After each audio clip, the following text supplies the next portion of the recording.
오늘은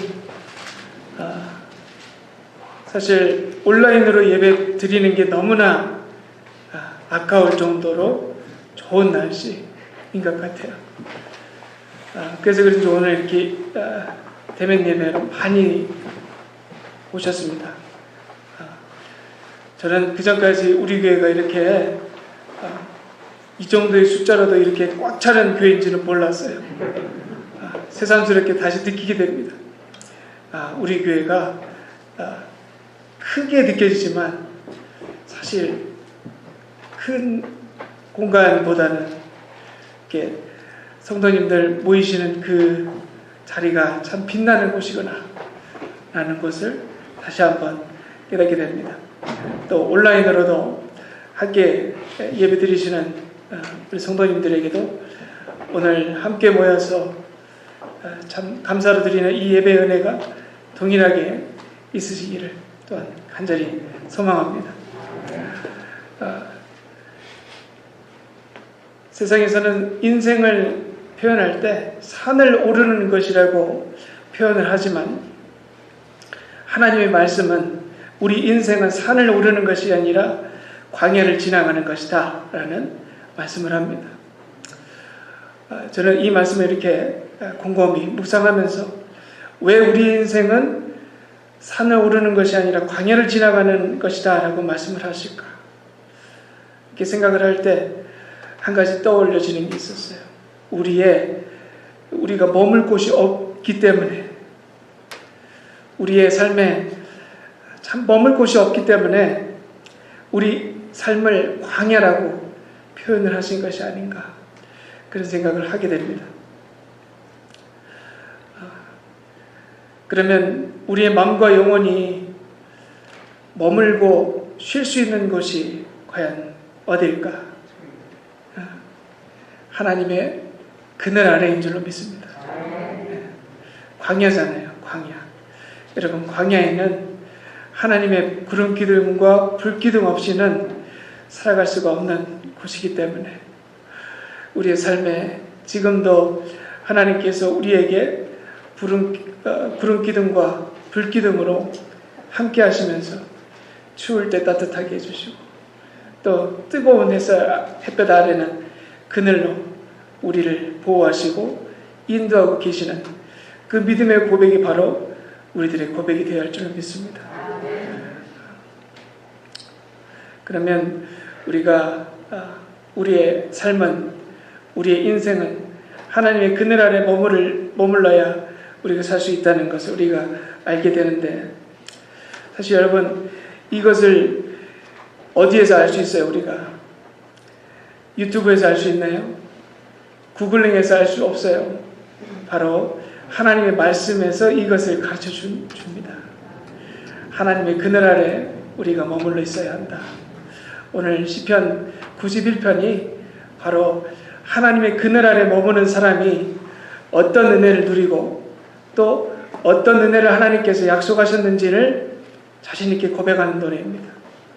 오늘 이 시편 91편 묵상하면서 오늘 말씀의 은혜와 또 고백이 이 시편의 고백이 아니라 우리들의 고백이 되어서 우리 삶 속에서 하나님께서 주시는 크신 은혜 누리며 살아가는 저와 여러분 되시기를 간절히 축복합니다. 1절과 2절 이렇게 말씀합니다. 지존자의 은밀한 곳에 거주하며 전능자의 그늘 아래 사는 자여 나는 여호와를 향하여 말하기를 그는 나의 피난처요 나의 요새요 내가 의뢰하는 하나님이라 하리니 아멘 이렇게 말씀을 하고 있습니다. 저는 오늘 1절과 2절을 통해서 우리 예수를 믿는 사람들이 가져야 하는 믿음의 자세가 무엇인지를 발견할 수가 있습니다. 그것이 뭐냐? 하나님을 어떻게 부르느냐예요. 여러분 우리가 하나님을 어떤 분이라고 부르죠?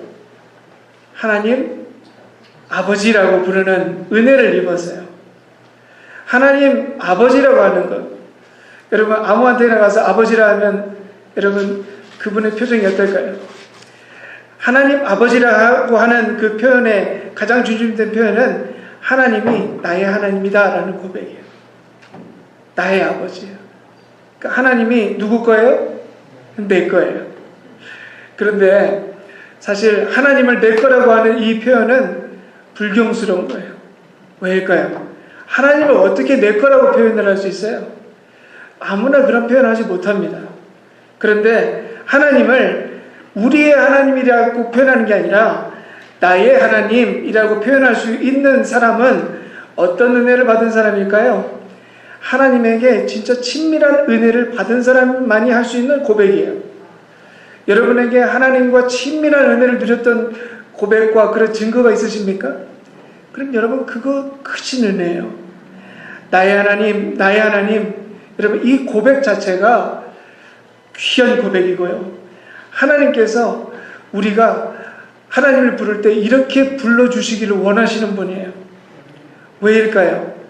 여러분 우리가 왜 하나님 우리와 친해지기를 원하십니까? 물어볼 필요도 없어요.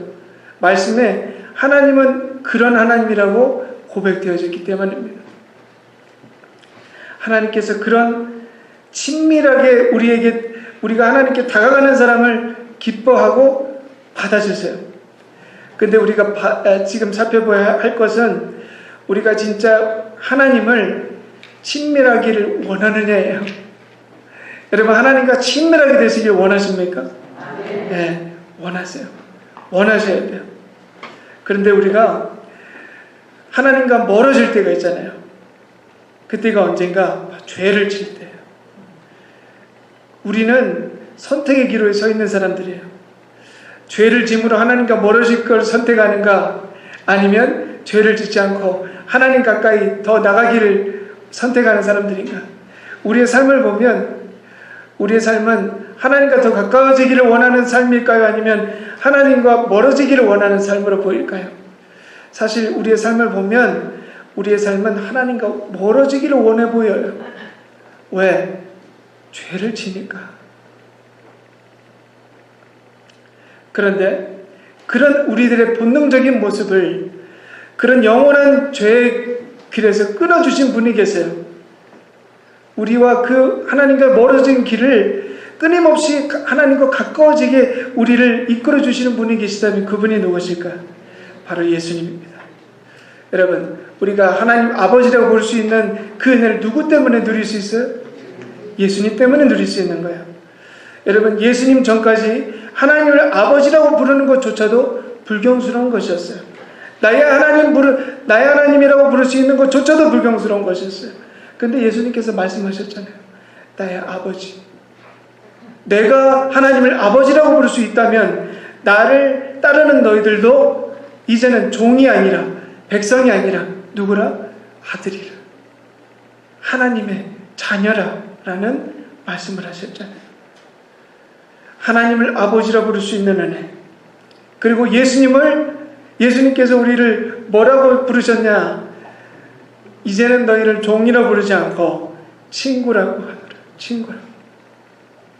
예수님과 우리는 친구예요. 그 친구가 되니까 하나님이 우리의 아버지가 되셨다. 여러분, 그 은혜를 이 시간 가운데 분명히 기억하시고 그냥 습관적으로 하나님 아버지라 부르는 것이 아니라 내가 예수님 때문에 하나님을 아버지라고 부르는 은혜를 누렸구나. 이것을 분명히 기억하시고 그 은혜 온전히 누리시기를 주님의 이름으로 같이 축복합니다. 그러면 하나님과 친밀한, 하나님이 나의 피난처의 요새요 라고 부르는 사람이 하나님께서 어떤 은혜를 누리게 하시는지 3절과 13절에 아주 상세하게 기록이 되어 있습니다. 3절, 그가 너를 심한 전염병에서 건지실 것이다. 아멘. 4절, 내가 그의 날개 아래 피하고 너의 방패가 되어주신다. 5절과 6절, 밤의 공포와 낮의 화살과 어두울 때 퍼지는 전염병과 재앙을 두려워하지 않을 것이다. 8절, 악인들이 징계받을 것을 볼 것이고 10절, 재앙이 가까이 오지 못할 것이고 11절과 12절, 하나님께서 천사들을 보내 모든 길에서 너를 지키시고 13절, 사자와 독사를 발로 밟아 죽일 것이다. 아멘. 여러분, 이 말씀 제가 같이 요약해 드렸을 때 아멘 아멘 하셨죠? 얼마나 놀라운 보호와 인도하심의 약속입니까? 여러분, 이 약속이 있어요. 특별히 저는 이 팬데믹의 어려운 시간을 지나가는 우리들에게 3절과 6절의 고백은 아주 특별한 약속의 말씀이라고 보여집니다. 하나님 붙잡으면 전염병에 걸리지 않는다. 그런데 여러분, 이 구절이 여러분에게 어떻게 다가오시나요? 하나님 잘 믿으면 전염병에 걸리지 않는다. 그러니까 나는 하나님 잘 믿고 섬기고 있으니까 전염병에 걸리지도 않을 거니까 마스크 벗고 이제 다닌다. 그러면 코비드 걸렸던 분들은 뭐 하나님 제대로 안 믿어서 걸린 그런 잘못된 믿음으로 될 수도 있죠. 여러분, 이게 합당한 믿음이 아니에요. 하나님 잘 믿으면 전염병도 안 걸리고 암도 안 걸리고 감기도 안 걸리고 사업도 안 망하고 자녀들이 그냥 좋은 데 취직하고 좋은 학교 들어가고. 여러분, 그래서 예수 믿으시는 거 아니죠? 그래서 예수 믿으면 안 돼요. 예수님께서 하나님의 말씀을 어떻게 우리가 받아야 하는지 디렉션을 우리에게 알려주신 구절이 있어요. 예수님께서 공생의 사역을 하시기 전에 광야로 들어가십니다. 광야로 들어가셔서 사단에게 3가지 시험을 받으시죠. 첫 번째 시험은 돌을 떡으로 만들어라. 두 번째는 높은 곳에서 뛰어내려라. 세 번째는 나에게 절을 해라. 그러면 내가 이 세상 모든 것을 너에게 주겠다. 라고 말씀하세요. 그런데 오늘 본문과 관련된 사단의 시험이 있는데 바로 두 번째 시험입니다. 예수님은 높은 곳에 데려가죠. 뛰어내리라고 합니다. 그러면서 사단이 인용한 하나님의 말씀이 있어요. 그것이 바로 오늘 본문 시편 91편 11절과 12절입니다. 뛰어내려라. 그러면 그가 너를 위하여 그의 천사를 명령하사 내 모든 길에서 너를 지키게 하십니다. 그들이 그들의 손으로 너를 붙들어 발이 돌에 부딪히지 아니하게 하리로다. 이렇게 시험을 걸어왔어요. 이때 예수님께서 사단에게 뭐라고 말씀하셨을까? 이렇게 말씀하셨습니다. 말씀에 기록되었을 때 주 내 하나님을 시험하지 말라. 우리가 오늘의 말씀 어떻게 받아야 하는지 디렉션을 주셨어요. 믿는 것과 하나님을 시험하는 것에 구별을 둘 수 있어야 하나님의 말씀을 온전히 받을 수 있다. 어느 텍사스의 목사님이 자신은 독사에게 물려도 죽지 않는다라고 얘기를 했어요. 그리고 스스로 그의 발을 독사가 있는 곳에 넣었습니다. 어디서 이런 무모한 자신감이 나왔을까? 이 말씀 구절 때문이었어요. 마가복음 16장 18절. 뱀을 들어 올리면 무슨 독을 마실지라도 해를 받지 아니하며. 이 말씀 때문이었어요.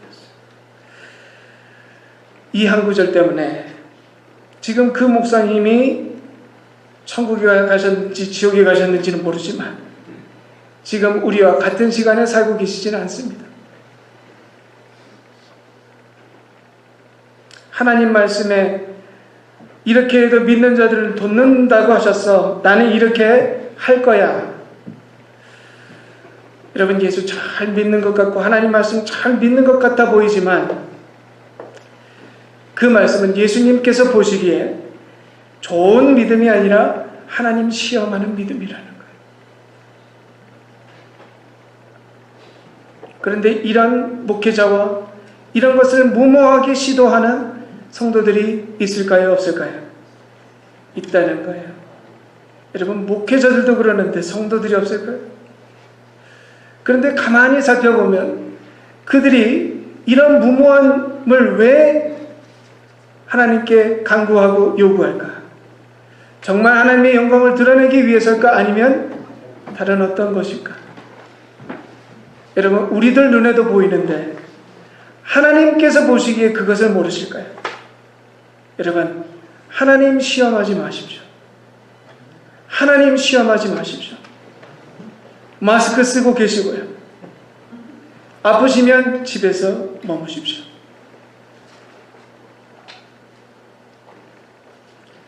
본문 시편의 기자는 그 시대에 전염병이 어떻게 생기고 어떻게 막을 수 있을지 아무런 정보도 대책도 없었던 시대였습니다. 전염병을 대하는 사람들의 큰 문제는 무엇이었을까? 눈에 보이지 않는 병균이었을 것이라기보다는 보이지 않는 병에 대한 두려움이었어요. 하나님의 심판에 대한 두려움, 공포. 사실 우리들에게도 이 두려움이 있다는 것을 발견합니다. 여러분, 우리들에게 두려움이 생겼어요. 이 시대를 지나가면서 두려움이 생겼어요. 여러분, 왜 아무데도 못 나가십니까? 두려움 때문이에요. 두려움 때문에. 병보다 더 큰 문제가 이 두려움의 공포입니다. 이것이 우리들을 지금 붙잡고 있어요. 실제로 본문 3절과 13절의 상세한 예를 들어서 보호하신다고 이렇게 하신 약속의 그 핵심은 병을 안 걸리게 해주고 이기게 해주고 보호해주고 라기보다는 두려워하지 말라는 말씀이에요. 두려워하지 말라. 어떤 해를 입어도, 어떠한 병이 걸려도, 어떠한 어려움이 있을지라도 두려워하지 말라는 핵심의 말씀이에요. 근데 그 두려움이 우리가 두려워하지 않게 하는 하나님을 붙잡는 믿음을 약하게 만들고, 우리가 두려워하지 않고 하나님의 은혜를 바라보고 하나님께서 함께 하신다는 그 믿음을 붙잡아야 함에도 불구하고 그 두려움이 하나님을 붙잡지 못하게 만들고 하나님을 바라보지 못하게 만든다는 거죠. 여러분, 지금 우리도 살펴봐야 돼요. 다 하고 좋지만 우리가 이 말씀을 붙들고 두려운 시대를 살아가고 있지만 하나님을 붙들고 있는가, 아니면 여전히 병을 바라보고 있는가? 여러분, 여기에 이 인생을 잘 살고 건강하게 살고 병들게 사는 것뿐만이 아니라 죽고 사는 문제가 여기에 달려있다는 말씀입니다. 여러분, 이 시대 가운데 우리가 붙들고 집중해야 하는 것은 하나님의 살아계심과 하나님의 인도하심과 하나님의 보호하심이지 병의 두려움이 아니라는 거예요.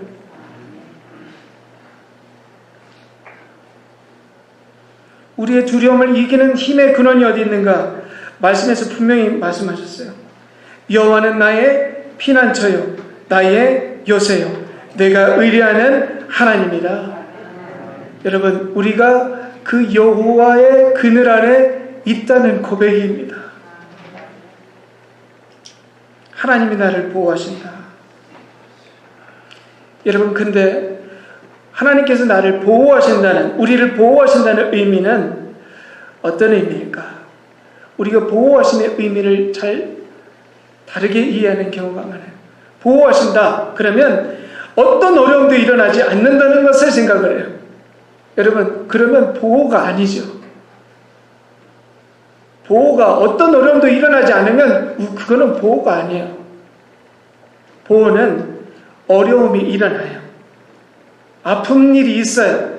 그런데 내가 그 하나님 때문에 그 시간을 이겨낼 수 있다라는 의미입니다. 이것을 우리가 잘 보호하신다는 의미를 우리가 잘 이해할 수 있는 우리들의 생활이 있는데, 여러분 병원에 가면 꼭 물어보는 게 있어요. 보호자랑 같이 오셨습니까? 예요. 혼자 오셨어요? 보호자랑 같이 오셨어요? 라죠. 여러분, 그 보호자의 의미가 뭐죠? 여러분이 안 아프게 해주고 여러분이 어려움을 안 만나게 해주는 게 아니죠. 함께하는 사람을 보호자라고 해요. 여러분, 보호의 의미는 근본적으로 함께 하신다는 의미입니다. 그게 보호예요.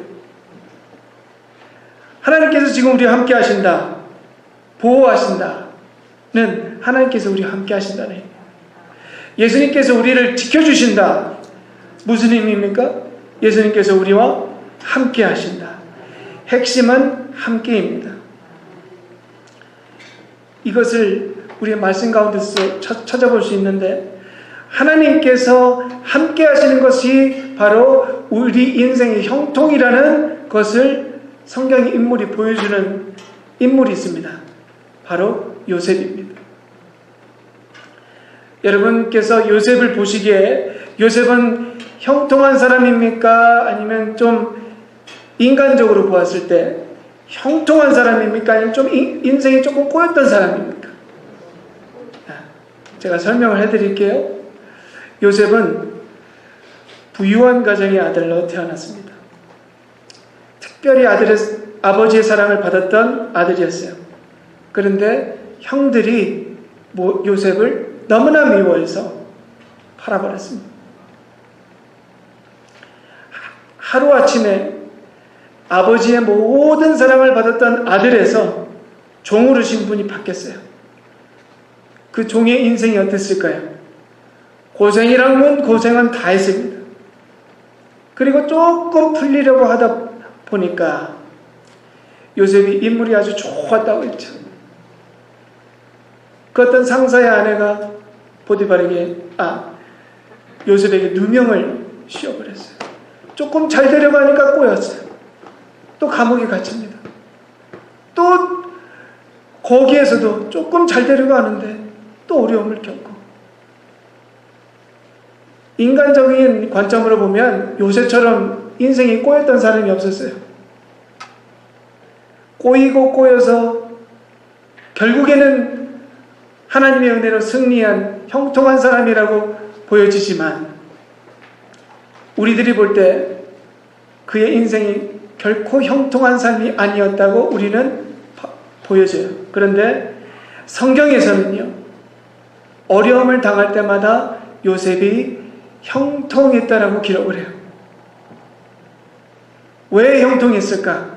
이유는 하나입니다. 하나님과 함께 했더라. 하나님과 함께 했던 그 인생이 바로 형통한 인생이었다고 기록을 하고 있는 거예요. 여러분, 그러면 우리 인생은 이 관점으로 봤을 때 형통한 인생입니까? 아니면 지금 꼬인 인생입니까? 여러분, 자신 있게 고백할 수 있어야 돼요. 나의 삶은 형통한 인생이다. 아멘. 여러분, 어디에서 이걸 가르쳐줘요? 이거는 하나님 말씀에서 밖에 모른다니까요. 세상은 형통이라고 말할 때 어떻게 어려움을 피할 수 있는 방법에 대해서 가르쳐줘요. 그렇죠? 돈 잘 모아라, 아프지 않게 잘 먹어라, 운동해라, 파이낸셜 어떻게 해야 된다?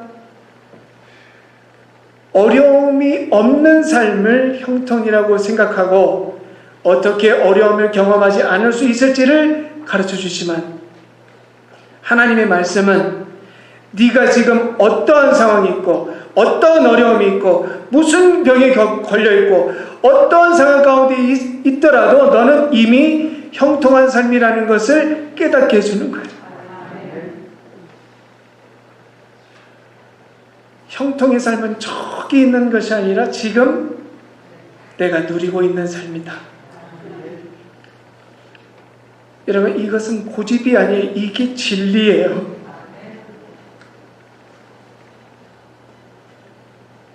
인생의 진리를 아는 사람은 이 형통의 은혜를 누리는 삶이다.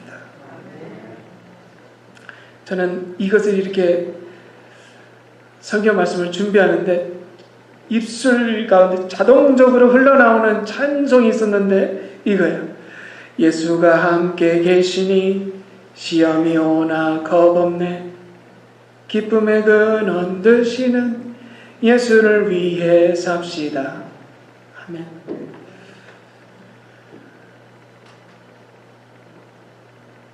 예수가 함께 계시니까 시험이 와도 겁이 없는 이유는 예수님과 함께하는 것 그 자체가 내 인생의 형통의 삶이다 라는 것 때문에. 찬송가 325장 이 찬송이 우리 믿는 사람이 어떠한 인생을 살아갈 수 있는지를 정말 잘 표현한 찬송인 것 같아요. 그래서 오늘 찬송, 마지막 찬송으로 이 찬송을 골랐는데, 여러분 3절 한번 보시면 이렇게 찬양을 해요. 이 세상 친구 없어도 예수는 나의 친구니 불의한 일을 버리고 예수를 위해 삽시다. 여러분 나이가 들어갈수록 우리가 세상을 살아갈수록 진짜 친구 없잖아요. 진짜 친구 없죠. 인생 혼자 살아간다는 걸 끊임없이 느끼잖아요. 그런데 우리의 친구같이 되어주시는 분이 계시대요. 그분이 누구십니까? 예수님이 나의 친구가 되십니다. 예수님께서 나의 보호자가 되신다. 그래서 예수님 때문에 나는 형통하다. 그러면서 본문 14절과 16절 말씀은 그 하나님의 그늘 아래 거하는 사람에게 주시겠다는 하나님의 약속의 말씀입니다. 하나님이 이르시되 그가 나를 사랑한즉 내가 그를 건지리라. 그가 내 이름을 안즉 내가 그를 높이리라. 그가 내게 간구하리니 내가 그에게 응답하리라. 그들이 환난을 당할 때에 내가 그와 함께하여 그를 건지고 영화롭게 하리라. 내가 그를 장수하게 함으로 그를 만족하게 하며 나의 구원을 그에게 보이리라. 아멘. 여러분, 하나님께서 이 은혜 아무에게나 주신다고 말씀하지 않으셨어요. 하나님을 사랑하는 사람, 하나님의 이름을 기억하는 사람, 하나님의 주인 되심을 인정하는 사람, 하나님께 기도하는 사람, 예수 믿으면 그 은혜가 모두 우리에게 온다는가. 여러분, 이 은혜를 누리는 게 바로 우리들의 인생인 줄로 믿습니다. 여러분의 삶에 외롭고 힘들고 어려운 일이 찾아올지라도 하나님 계시면 그 삶이 형통한 삶이다. 이 약속의 말씀 분명히 기억하시고 한 주간도 이 은혜로 형통의 은혜 누리며 살아가는 저 여러분 되시기를 주님의 이름으로 간절히 축복합니다. 기도하시겠습니다.